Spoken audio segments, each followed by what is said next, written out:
Good morning, everyone. This is Ryan Nettner with your Wednesday, July 10th morning commentary.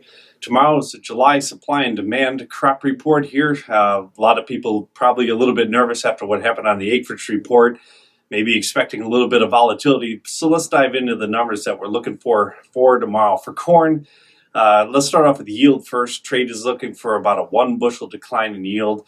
Carryout from the analysts is 1.692. We do want to point out that 1.692 number appears as though some are looking for an acreage decline. We do want to make the statement that we've only seen one acreage decline on this July report, looking back as far as history goes on this report. So while some analysts are looking for that, we do want to say that it's probably extremely unlikely we'll actually find any changes to acreage here and should instead expect those on the August report. We're finding lately that corn is trying to choose a little bit of a middle ground. Again, going back to saying how violent that last report was, a middle of the road price for December corn going into this report would be $4.34 and a quarter. So we wouldn't be surprised if December stays somewhat close to that level. Switching over to beans. Carry out there expected to go to 8.12. That's also looking for about a 1 bushel decline in yield on beans.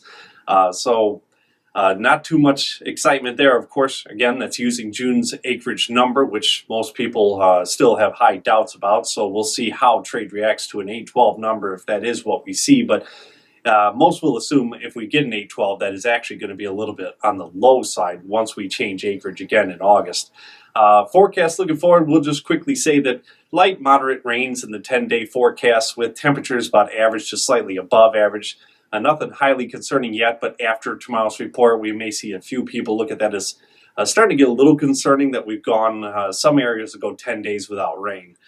Moving over to wheat, harvest continues at a pretty active pace here. Yield reports are still strong for wheat, so not much expected on this report tomorrow for the wheat carryout. Hardly any changes at all for either old or new crop. Let's move over to cattle. Yeah, market had quite the day yesterday. It looks like feeders led the rally yesterday. Are they implying that maybe corn will continue to drop from current levels? That's what it sort of looked like yesterday from the way the feeders reacted. For the most part, it looked like fats were following. There were a couple volume spikes, but we do want to point out open interest fell 8,464 contracts yesterday. Doesn't give the impression that was fund buying yet. So we do want to point out that it still looks like feeders led the way and fats followed. Starting cash bids in Nebraska were on a dress basis 178.